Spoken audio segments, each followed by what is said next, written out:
ஆண்டவரும் அருமை இரட்சகருமான இயேசு கிறிஸ்துவின் புண்ணிய நாமத்துல உங்கள் யாவரையும் வாழ்த்துகிறேன். நீங்கள் ஆசீர்வதிக்கப்பட்டிருப்பீர்களாக. பிரியமானவர்களே, மீண்டும் ஒரு சிறு இடைவேளைக்கு பிறகு ஜூடி மிஷன் மீடியா மூலமாக உங்கள் யாவரையும் வாக்குத்தத்த செய்தியோடு கூட சந்திப்பதில மிகுந்த மகிழ்ச்சி அடைகிறேன். கர்த்தர் கொடுத்த இந்த நல்ல பொறுப்பிற்காக, கர்த்தர் கொடுத்த இந்த நல்ல தருணத்திற்காக நான் ஆண்டவருக்கு முன்பாக மிகுந்த மகிழ்ச்சியும் உத்தரவாதமும் உள்ளவனாய் உணர்கிறேன். இந்த மாதத்தில் கூட ஆண்டவராகிய கர்த்தர் நமக்கு கொடுத்திருக்கிற ஒரு வாக்கு தத்தத்தை இன்றைக்கு நாம் தியானிக்க போகிறோம். நிச்சயமாகவே தேவனுடைய தீர்க்க தரிசனமான வார்த்தைகள், தேவனுடைய தெளிந்த நடத்துதல் இன்றைக்கு உங்களை சந்திக்கும் என்பதில் எனக்கு எல்லளவும் சந்தேகமில்லை. வாசிக்கலாம். 1 ராஜாக்களின் புத்தகம் 3வது அதிகாரம் 5வது வசனத்துல தேவனாகிய கர்த்தர் கொடுத்திருக்கிற ஒரு வாக்குத்தத்த வார்த்தையை நான் இன்றைக்கு உங்களுக்கு வாசிக்க விரும்புகிறேன். கிபியோனிலே கர்த்தர் சாலமோனுக்கு தரிசனமாகி, ஆமென், கிபியோனிலே கர்த்தர் சாலமோனுக்கு ராத்திரியிலே தரிசனமாகி, நீ விரும்புகிறதை என்னிடத்தில் கேள் என்று தேவன் சொன்னார். ஆம், எனக்கு பிரியமானவர்களே, கிபியோனிலே தரிசனமானவர் இன்றைக்கு இந்த மீடியா சேனல் மூலமாக உங்கள் முன்பாக தரிசனமாய் தேவன் வரப்போகிறார். வார்த்தையின் மூலமாக. ஆம், சாலமோனுக்கு ராத்திரியிலே சொப்பனத்தில் தரிசனமானவர் இந்த செய்தியை கேட்கிற உங்களை இந்த நேரத்தில் தாமே நேரடியாக சந்தித்து சாலமோனை கேட்ட அதே வார்த்தையை இன்றைக்கு ஆண்டவர் உங்களை பார்த்து கேட்கிறார். நீ விரும்புகிறதை என்னிடத்தில் கேள். நீ விரும்புகிறதை என்னிடத்தில் கேள். நீ விரும்புகிறதை என்னிடத்தில் கேள். ஆம், இந்த வார்த்தையை ஒரு தகப்பனா ஆண்டவர் கேட்கிறார் அப்படின்னா நிச்சயமா பிள்ளைகளா ஒரு பெரிய சந்தோஷம் இருக்கும். What you want, ask me அப்படின்னு சொல்லி நம்ம கேட்கலாம். ஆனா இந்த வார்த்தை இந்த மாதத்தை எப்படி முத்தரித்து இருக்கிறது என்று நான் பார்க்கிறேன். ஏனென்றால் பரிசுத்தாவினர் திட்டமும் தீர்க்கமுமாய் இந்த வார்த்தையை தியானிக்கும் பொழுது அவர் இருதயத்தில் உள்ளதை என்னிடத்துல பகிர்ந்து கொண்டார். ஆம், எனக்கு அன்பானவர்களே, தேவனுடைய வார்த்தை ஆங்கில வேதாகமங்களில எப்படி மொழிபெயர்க்கப்பட்டிருக்கிறது? Ask me, what will I do for you? நான் உனக்கு என்ன செய்யட்டும்? இப்போ இந்த சூழ்நிலையில நான் உனக்கு என்ன செய்யணும்னு விரும்புறேன்? என்கிட்ட கேள், என்கிட்ட கேள். ஆம், எனக்கு அன்பானவர்களே, this is the month of decision making. இந்த மாதம் நாம் முடிவெடுக்க வேண்டிய மாதம். இந்த மாதம் இந்த செய்தியை கேட்கிறதுல அநேகருக்கு கடைசி வாய்ப்பை கத்த தருகிற மாதம். இந்த மாதம் நீங்கள் திட்டமும் தீர்க்கமும் தீர்மானமாய் ஒரு தீர்மானத்தை எடுக்க வேண்டிய மாதம். இந்த நாட்களிலே நான் அடிக்கடி சொல்லுகிறபடி எல்லா வாய்ப்புகளும் மறு வாய்ப்புகள் அல்ல. எல்லா வாய்ப்புகளும் மறு வாய்ப்புகள் அல்ல. அதில் ஏதாவது ஒன்று நமக்கு இறுதி வாய்ப்பாக அமைந்து விடும் என்று சொல்லி ஆண்டவர் இந்த வாக்கு தத்தத்தை கொடுக்கும் பொழுது இங்க இருக்கிற இந்த செய்தி கேட்கிறதுல அநேகருக்கு கர்த்தர் இன்னும் ஒரு வாய்ப்பை தர விரும்புகிறார். வாய்ப்புகளால் நிறைந்ததுதான் இந்த வாழ்க்கை. வாய்ப்புகளால் நிறைந்ததே இந்த வாழ்க்கை. கர்த்தர் உங்களுக்கு முன்னாடி ஒவ்வொரு சூழ்நிலையில வாய்ப்பை வைத்துக்கிட்டே இருக்கிறாங்க. சில மறு வாய்ப்புகள், சில புது வாய்ப்புகள். திரும்ப திரும்ப திரும்ப திரும்ப திரும்ப விழுந்தவன் திரும்பவும் விழுந்திருக்கிறது இல்லையோ, வழி தப்பி போனவன் வழி சரியாகிறது இல்லையோ. கர்த்தருடைய இருதயத்தில் இருக்கிற பாரமான ஒரு வார்த்தையை இன்னைக்கு உங்களுக்கு முன்வைக்கிறேன். ஆமென், அன்பானவர்களே, கர்த்தருடைய வார்த்தை இன்றைக்கு உங்களுக்கு சொல்லுகிறது, நீ இன்றைக்கு ஒரு தீர்மானத்தை எடுத்தாக வேண்டிய இடத்துல இருக்கீங்க.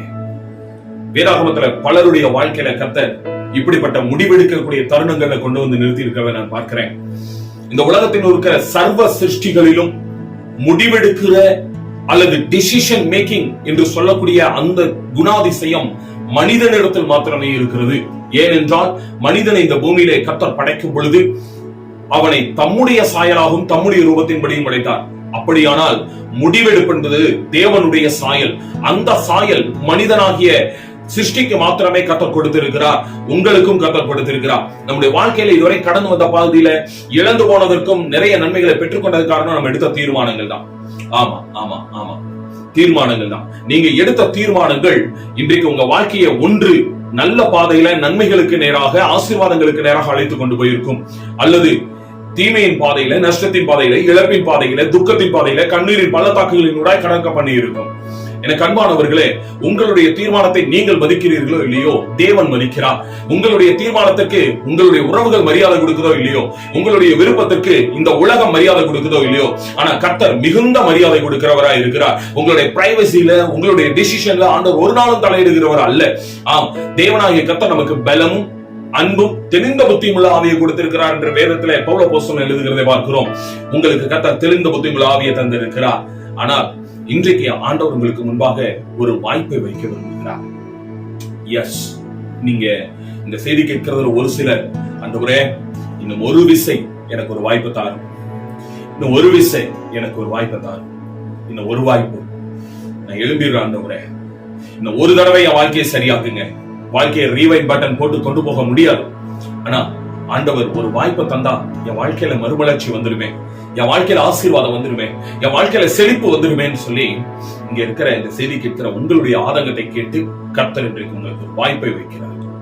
பாருங்க, வேதாகமத்துல நான் சிலரை மாத்திரம் உங்களுக்கு முன்பாக வைத்து, ஆமென், அவர்கள் வாழ்க்கையில என்ன வாய்ப்புகள் இருந்தது, அந்த நிழலாட்டமாய் இருக்கிற அவர்களுடைய வாழ்க்கை தான் இன்னைக்கு நிஜமான நம்முடைய வாழ்க்கையா இருக்கிறதுனால உங்களுக்கு முன்பாகவும் அப்படிப்பட்ட வாய்ப்பு இருக்கிறது என்பதை காட்டிக் கொடுக்க விரும்புகிறேன்.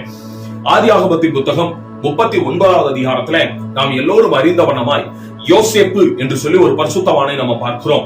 தேவனாக இயேசு கிறிஸ்துவிற்கு முன்னடையாளமாய் காணப்படுகிற யோசேப்புடைய வாழ்க்கையிலும் நம்மை போலவே மிகுந்த பாடுகள் இருந்தது. எப்படிப்பட்ட பாடுகள்? பரிசுத்த குலைச்சலை ஏற்படுத்துகிற பாடுகள், நம்பிக்கை குலைச்சலை ஏற்படுத்துகிற பாடுகள், தடுமாற்றத்தை ஏற்படுத்தக்கூடிய பாடுகள்.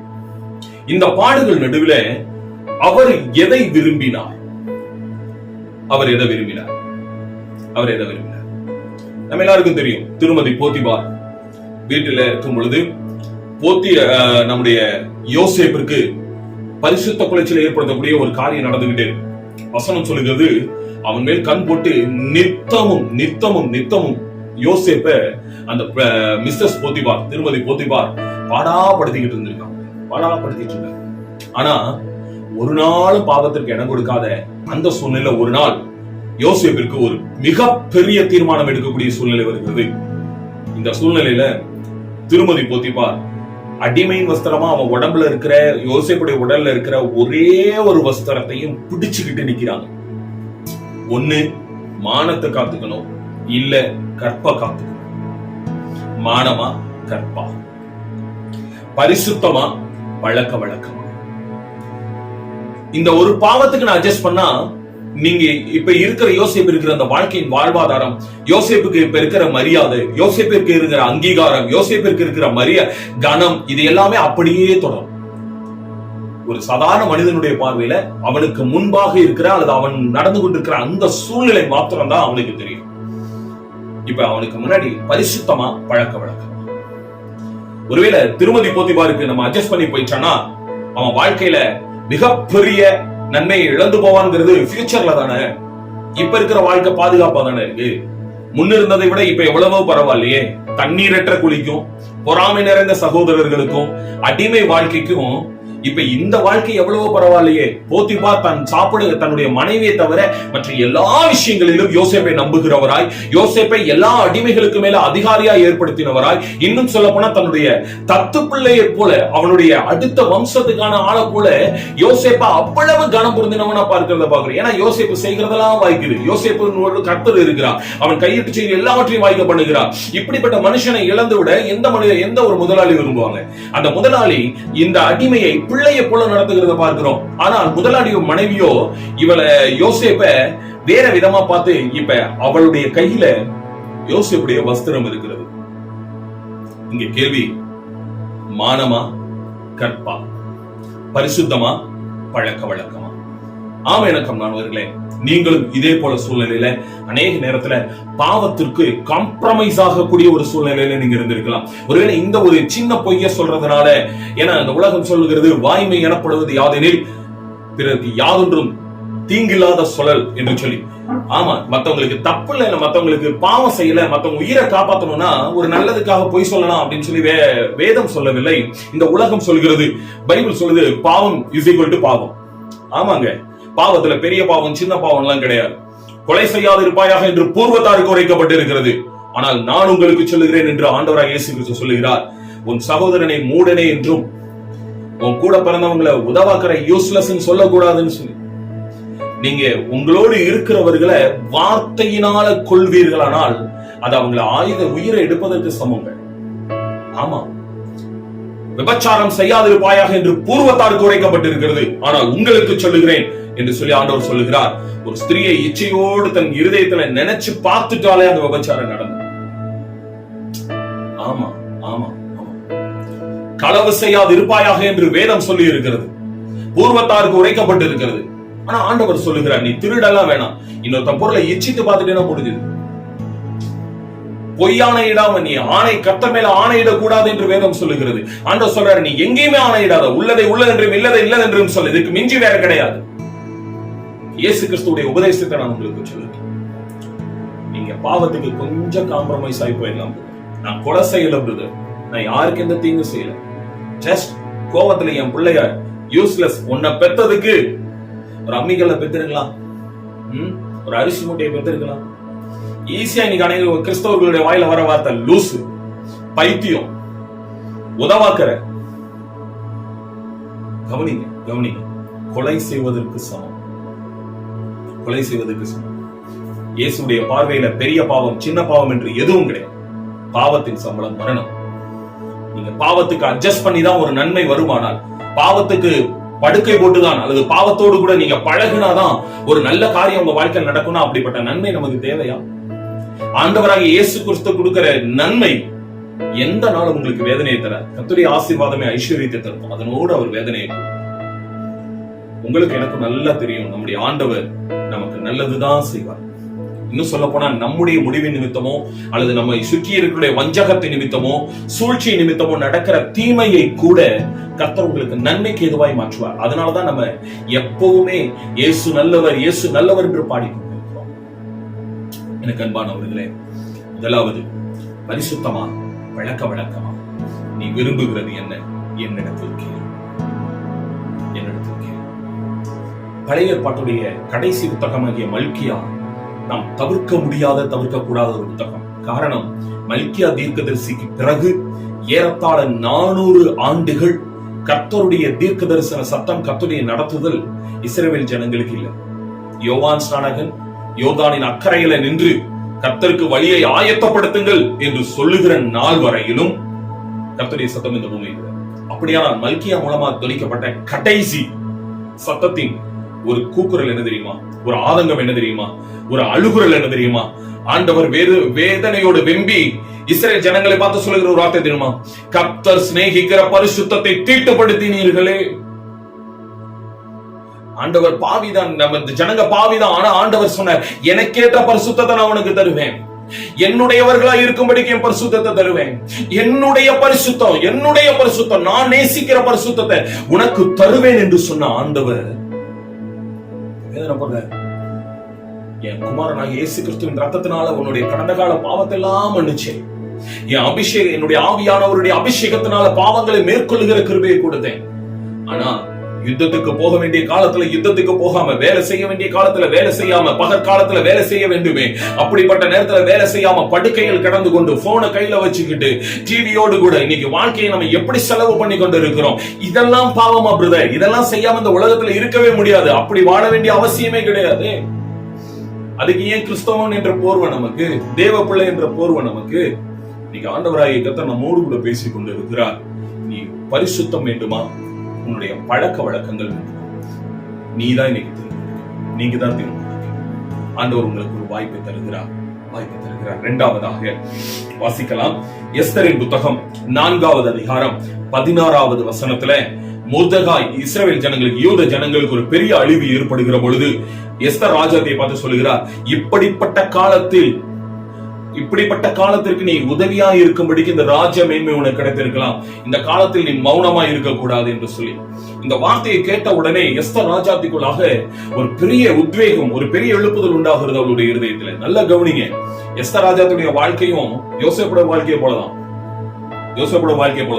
எஸ்தர் ராஜாத்துடைய வாழ்க்கையின் முற்பகுதியை பாருங்க. இஸ்ரேல் நாட்டில இருந்து கானான் தேசத்துல இருந்து அடிமையாக அழைத்து வரப்பட்ட குடும்பங்கள் மொர்தெகாயின் குடும்பமும் எஸ்தரின் குடும்பமும்.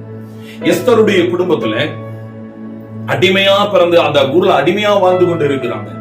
அடிமையா வாழ்ந்துகிட்டு இருக்கிறாங்க. அப்பா அம்மா இல்லாத பிள்ளை.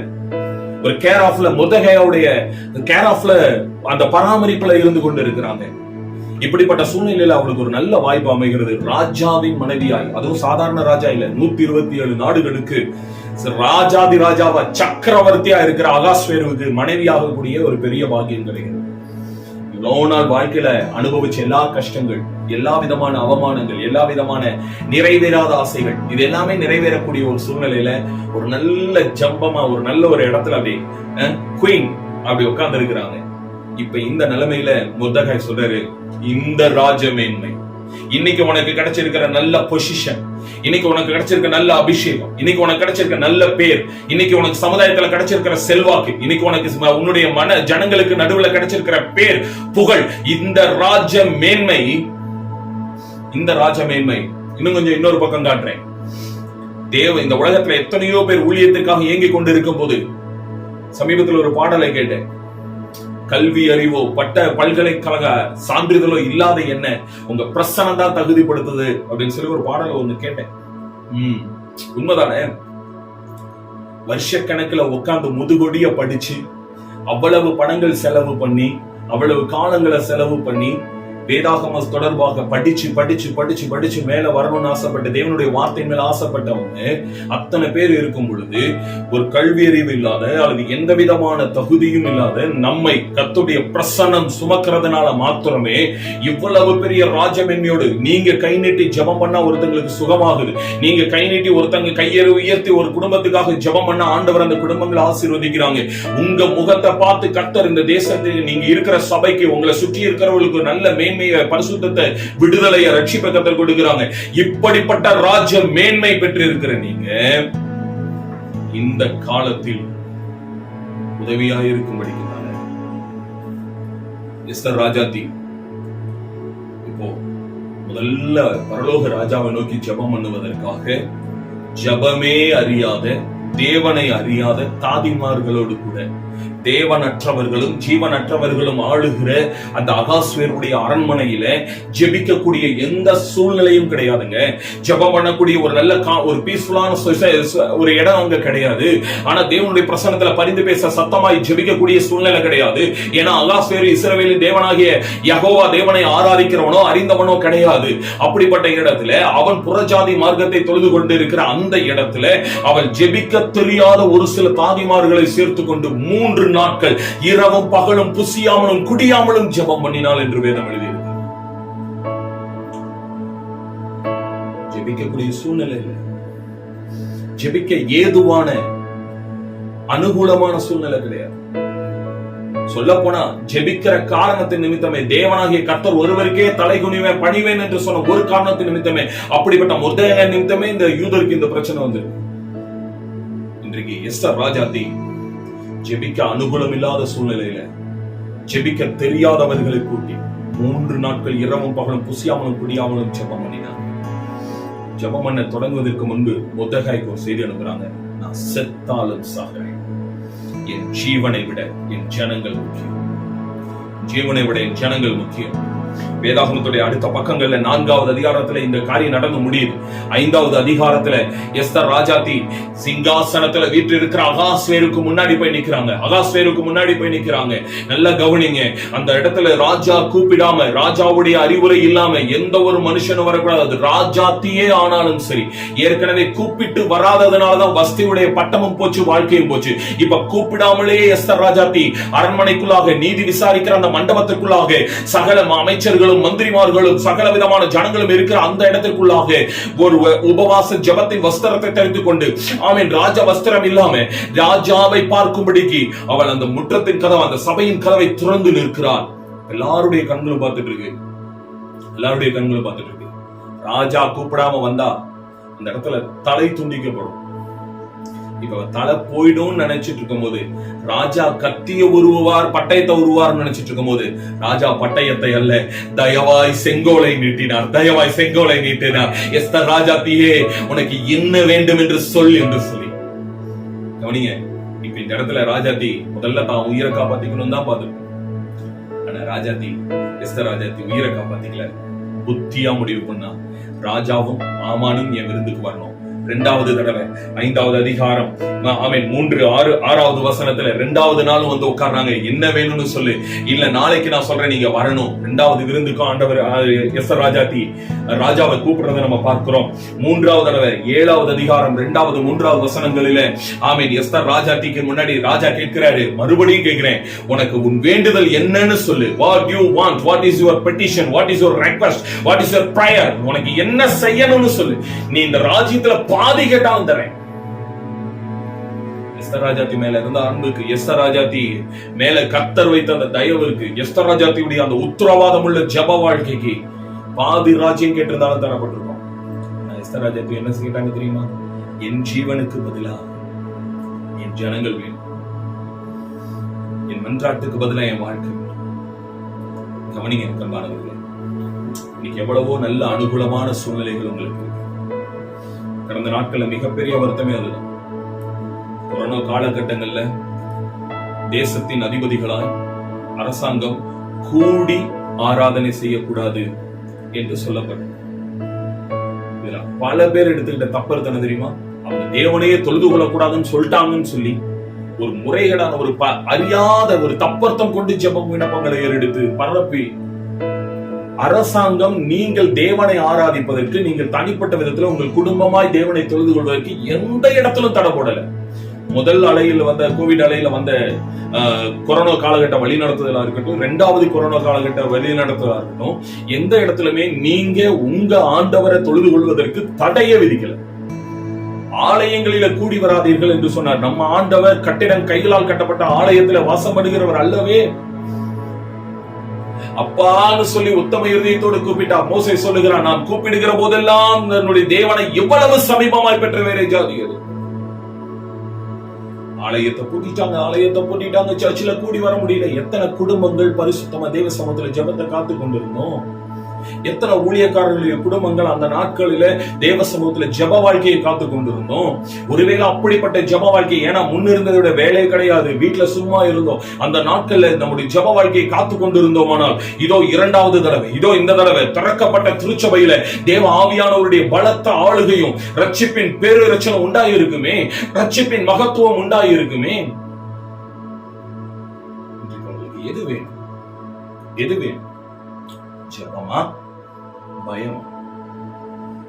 நீங்க தான் முடிவு பண்ணுங்க. கடந்து போனவைகள் போகட்டும். ஜெபிக்க அழைக்கப்பட்ட நீங்கள், ஜெப அபிஷேகத்தை பெற்றிருக்கிற நீங்கள், இந்த கடைசி காலத்துல கர்த்தர் நம்பி இருக்கிற கடைசி நம்பிக்கையாய் ஜெபிக்க, அவரோடு கூட இருதயத்தை புரிந்து ஜெபிக்க அழைக்கப்பட்ட நீங்கள், இந்த நாள்ல ஜெப வாழ்க்கை உயிர்ப்பிக்க. 3வதாக யோவான் சுவிசேஷம் 5வது அதிகாரம். எல்லாரும் அறிந்த சம்பவம் தான். பெதஸ்தா குளத்தண்டையில இருந்த முடவன், ஏறத்தாழ ஒரு 38 வருஷம் அந்த முடவன் அப்படியே படுத்தே கிடக்கிற. யாரும் வந்து என்ன தூக்கி விடலையா. நல்லா கவனிங்க. அவன் முடவனா இருந்தான், நடக்க முடியாது, உண்மைதான். அவனால நகர முடியாதுன்னு சொல்ல முடியலையே, நடக்கத்தான முடியல. நகர்ந்து இருக்கலாம், முயற்சி இல்லை. ஆண்டவர் இயேசு அருகில் வந்தார். அவன் முடவன் என்று அறிந்தார், அவன் வியாதியஸ்தன் என்று அறிந்தார். அறிந்த பின்பு இயேசு கேட்கிற கேள்வி, நீ சுத்தமாக வேண்டும் என்று விரும்புகிறாயா?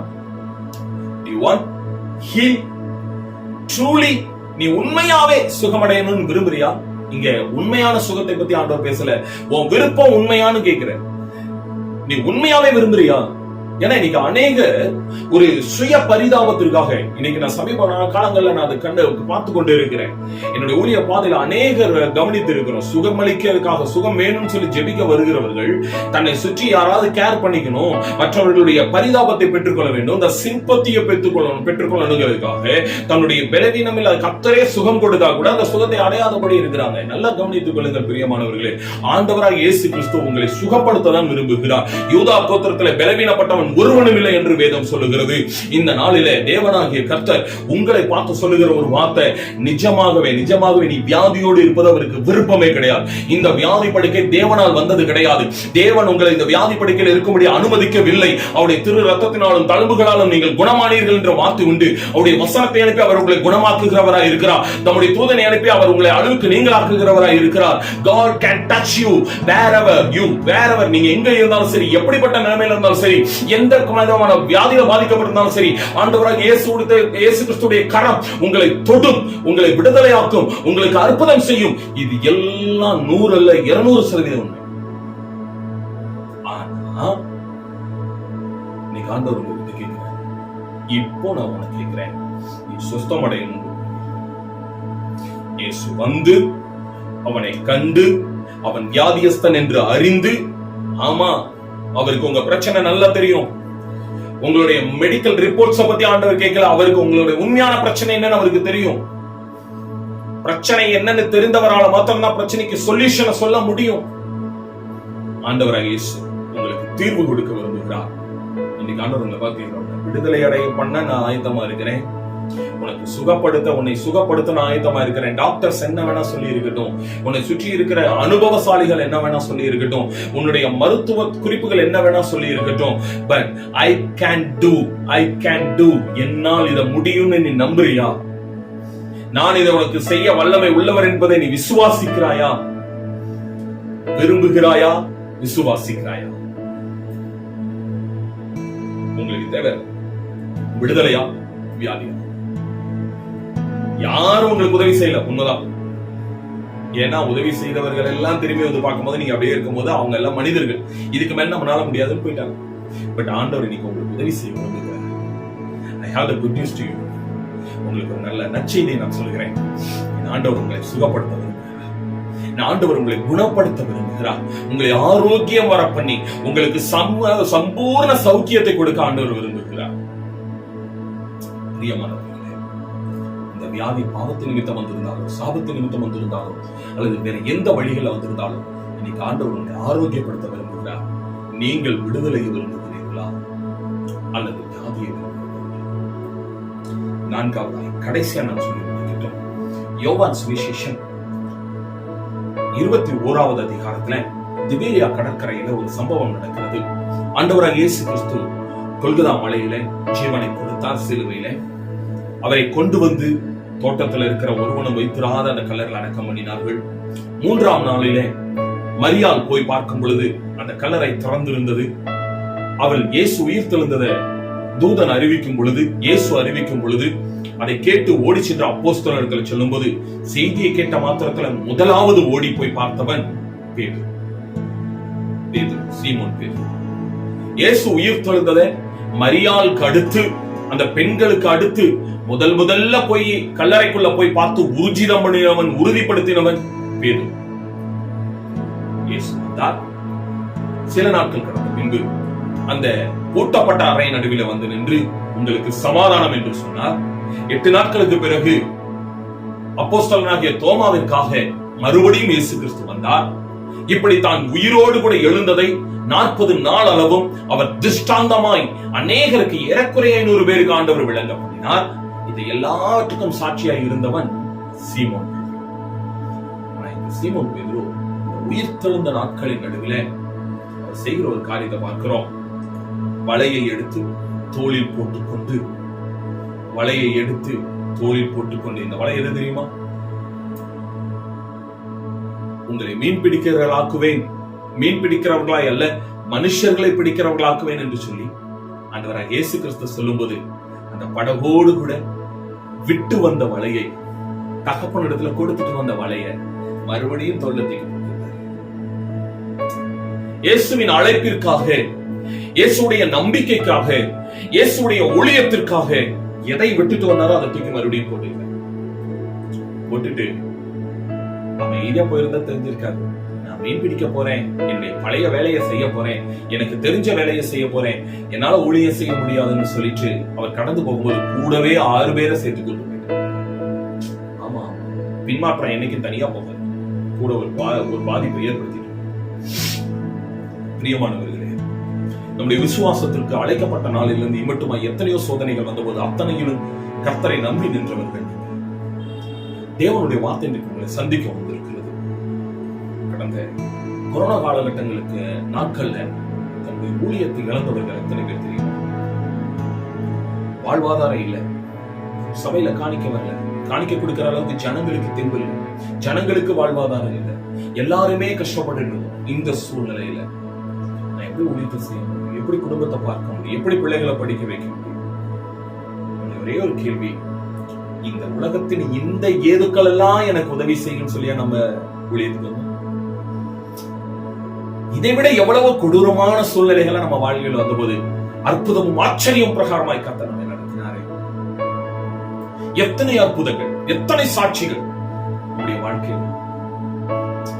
1.5 வருட காலத்துல பவுல் அப்போஸ்தலனை துணைக்கு அழைத்துக் கொண்டு தன் வாழ்விற்காக, வாழ்வாதாரத்துக்காக நான் யாருக்கு கடன் பட மாட்டேன்னு சொல்லி பவுல் அப்போஸ்தலனே ஆக்கிலா பிரிஸ்கிலாவோட சேர்ந்து கூடார வேலை செஞ்சாரே, கூடார துணி நெய்கிற வேலை செஞ்சாரே, நானும் செய்யறேன்னு சொல்லி அழைப்பை அனுசரித்து போனவர்களுக்கு I never come to blame anyone. I never come to blame anyone. But ஊழியர்கள் கர்த்தருடைய அபிஷேகம் பண்ணப்பட்டவர்கள் உணர்த்தி வைக்க வேண்டியது என் மேல இருக்கிற அபிஷேகத்தின் மேல.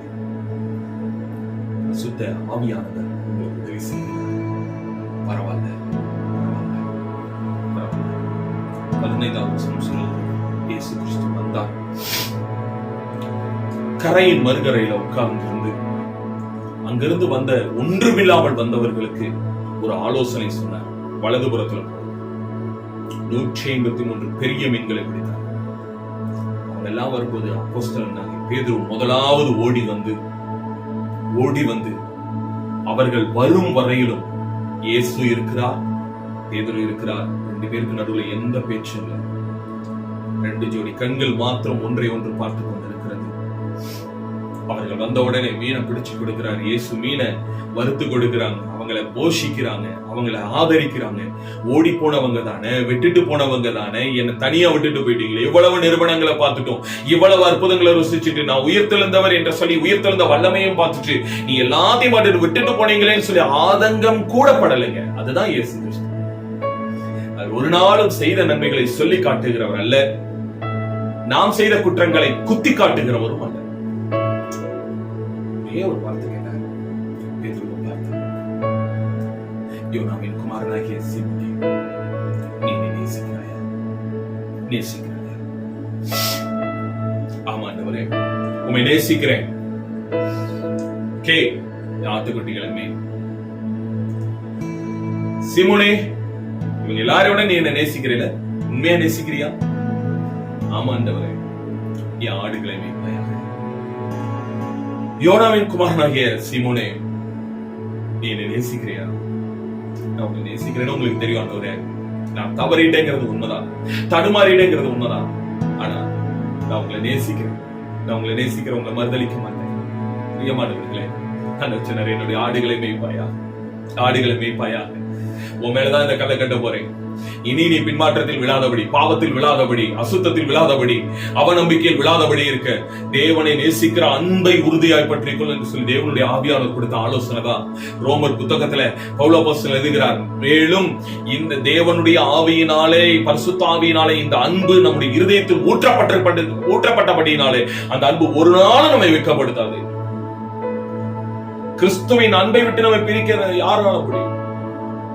அப்போஸ்தலன் சொன்னதை நம்ம எத்தனையோ பேர் பாடினோம், எவ்வளவு தடவை அனுபவிச்சிருக்கோம். இன்றைக்கு மறுபடியும் ஒரு வாய்ப்பு, ஊழியமா உலகம். நம்ம அழைத்த அழைப்பில் நிலைத்திருந்தால் அபிஷேகத்தை காத்துக்கொள்ள முடியும். ஆண்டவர் மறுபடியும் உங்களை தூக்கி எடுத்து பயன்படுத்த முடியும். பிரியமானவர்களே, இன்றைக்கு கர்த்தர் உங்களுக்கு ஒரு வாய்ப்பை கொடுக்கிறார். இந்த நவம்பர் மாதம் நீங்கள் முடிவெடுக்க வேண்டிய மாதம், கடைசி வாய்ப்பை கர்த்தர் உங்களுக்கு தருகிற மாதம். என்னுடைய ஆண்டவர் இப்படித்தான் திட்டமும் தீர்க்கமாய் சொன்னார். This is a month of last chance to you. இந்த மாதம் உனக்கு கடைசி வாய்ப்பை தருகிற மாதம். இதற்கப்புறம் ஒருவேளை வாய்ப்பு வரலாம், வராமல் போகலாம். ஆனால் ஆண்டவருடைய வருகை மிக சமீபமாய் இருக்கிறது. உன்னை குறித்து சொன்னவைகளை நிறைவேற்றுகிற நாட்கள் இது. ஆண்டவர் உனக்கு சொன்னதை நிறைவேற்றுகிற காலம் இது. உன்னை கொண்டு செய்ய வேண்டியவைகளை செய்ய போகிற காலம் காலம் இது. உன்னை கொண்டு சந்திக்க வேண்டியவர்களை சந்திக்க வேண்டிய காலம் இது. ஆண்டவராகிய கர்த்தர் தீவிரப்பட்டு இருக்கிறார். ஆண்டவருடைய வார்த்தை நிறைவேற தீவிரமாக இருக்கிறது. இந்த நாட்களிலே தேவனாகிய கர்த்தர் உங்களுக்கு சொன்னவைகளை அப்படியே நிறைவேற்ற தீர்மானமும் தீர்க்கமுமாய் வந்திருக்கிறார். ஆனால் தேவன் இன்றைக்கு கேட்கிறார், what can I do for you? நான் உனக்கு என்ன செய்யணும்? What will I do for you? உனக்கு என்ன செய்யணும்? நீ என்ன விரும்புற? என்கிட்ட கேளு. இந்த ஒரு தடவை நான் உனக்கு வாய்ப்பு தரேன். பிரியமானவர்களே, யோசேப்பை போல பரிசுத்தத்தை தேர்ந்தெடுக்க போறீங்களா, அல்லது உங்களை சுத்தி இருக்கிற மாறி போகிற மனிதர்களுக்கு பழக்க வழக்கங்களை தேர்ந்தெடுக்க? எஸ்தர் ராஜாதியை போல ஜப வாழ்க்கைக்கு நேராக உங்கள் தளர்ந்து போன கைகளை திடப்படுத்தி தள்ளாடுகிற முழங்கால்களை பலப்படுத்த போகிறீர்களா, அல்லது உங்க பாதுகாப்ப உங்க சௌகரியத்திற்காக ஜனங்களை இழப்பில் விட போகிறீர்களா?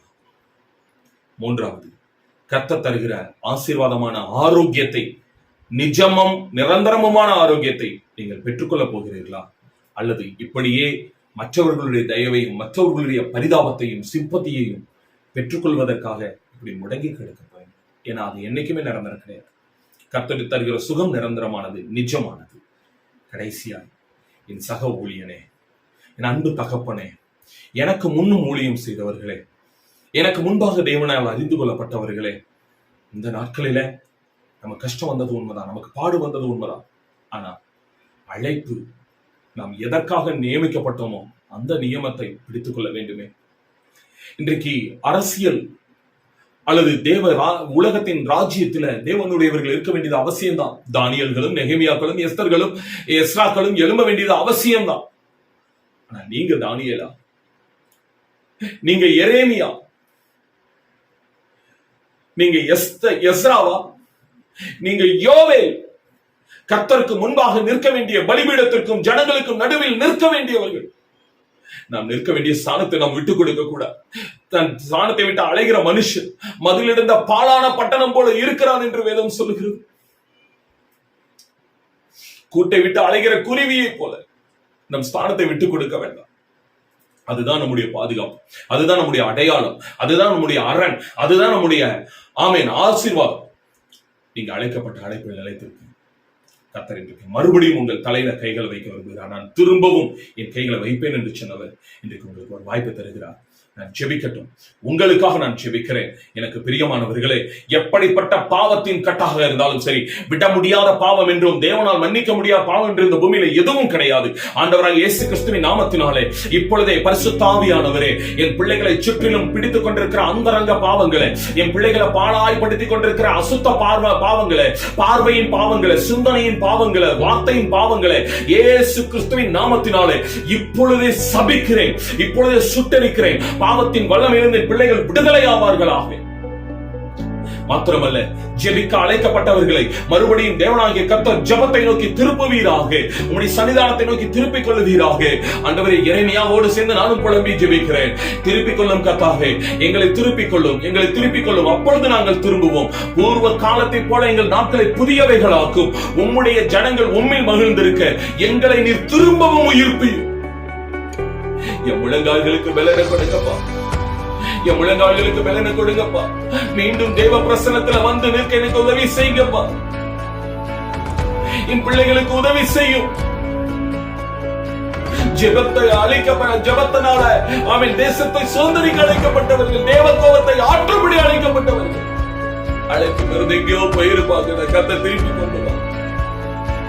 தலை தண்ணீராகவும் கண்கள் கண்ணீர் ஊற்றாகவும் மாறட்டும். வியாதி படுக்கையில் இருக்கிறவர்கள் இயேசு கிறிஸ்துவின் நாமத்தினால நான் இப்பொழுது விடுதலையாக ஒப்பு கொடுத்து ஜெபிக்கிறேன்.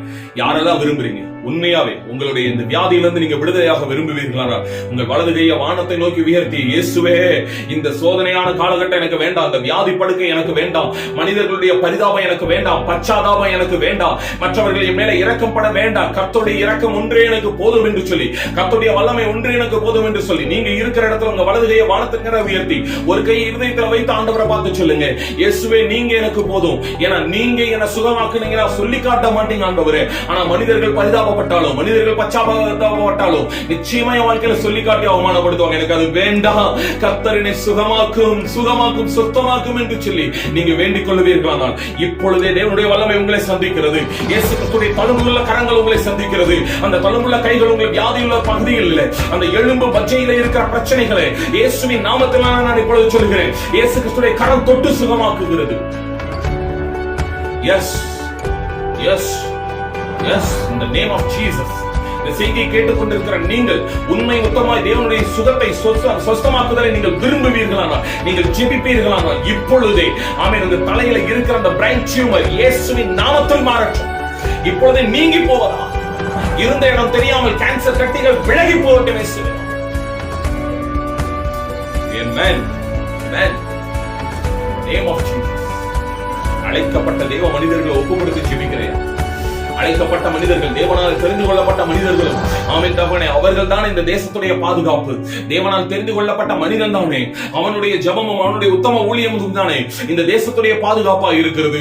ஆண்டவரே, அபிஷேகம் பண்ணப்பட்ட போதகர்களுக்காக, ஆமென், தேவனாலே நம்பப்படுகிற சுவிசேஷகர்களுக்காக, தேவனால் ஏற்படுத்தப்பட்ட அப்போஸ்தலர்களுக்காக, தேவனால் வாயாய் கருதப்படுகிற ஆமென் தீர்க்கதரிசிகளுக்காக, தேவனுடைய கரத்தின் சுவிசேஷ செய்தி ஆமென் போதகத்தை நற்போதகத்தை அறிவிக்கிற நல்ல போதகர்களுக்காக, டீச்சர்ஸ்க்காக நான் ஜெபிக்கிறேன் ஆண்டவரே.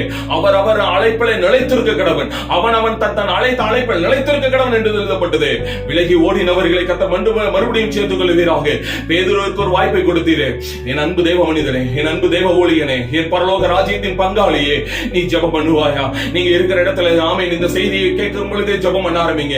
இது ஒரு ஆரம்ப ஜெபமா இருக்கட்டும். இதற்கு பிறகு நீங்க தனிமையில போய் ஆண்டவரே என்னை மறுபடியும் நம்பும் என்று கதற வேண்டாம். ஆனா ஒன்று சொல்லுங்க, நான் உங்களை நேசிக்கிறேன் ஆண்டவரே. ஏன்னா ஒருவேளை உங்களை விட்டு விலகி போயிருக்கலாம், ஒருவேளை நான் ஊழியம் செய்யாம இருந்திருக்கலாம், ஒருவேளை நான் இந்த காரியங்களை உலகத்தை நம்பி வருமானத்துக்காக எங்கேயாவது போயிருக்கலாம். இதெல்லாம் உண்மைதான். ஆனா உங்களை நான் நேசிக்காம போகல ஆண்டவரே. உங்களை உண்மையா நேசிக்கிறேன். உங்க நேசிக்கிற அடையாளம் உங்க ஊழியத்தை செய்யறதுனா நான் மறுபடியும் வர்றேன்னு சொல்லி இன்றைக்கு கர்த்தருடைய ஆவியானவர் உங்களை மறுபடியும் எழுப்புவாராக. உங்கள் முந்தின சீரை பார்க்கலும் பிந்தின சீர் மகிமையுள்ளதா இருப்பதாக. முந்தின மகிமையை பார்க்கலும் பிந்தின மகிமை இன்னும் பெரியதா இருப்பதாக.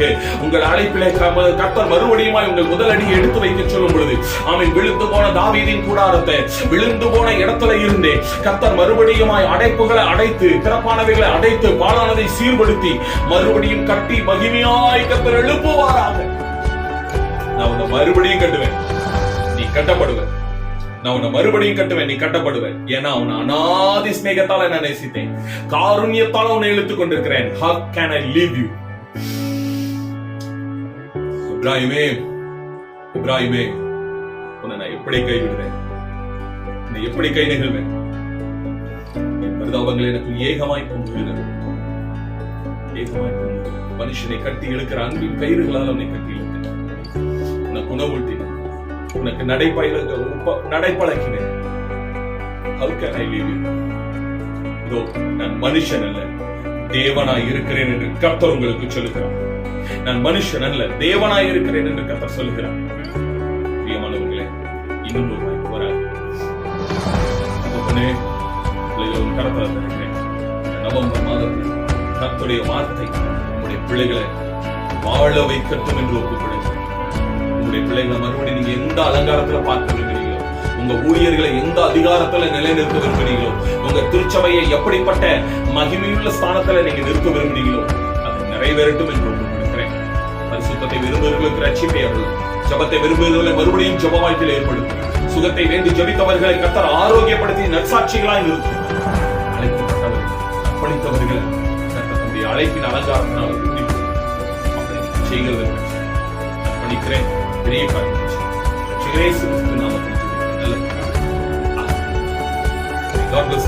இந்த நாளிலும் ஆசீர்வதிக்கப்பட்டவங்க கர்த்தர் உங்களுக்கு கொடுத்த இந்த வாய்ப்பை பயன்படுத்திக் கொள்ளுங்க.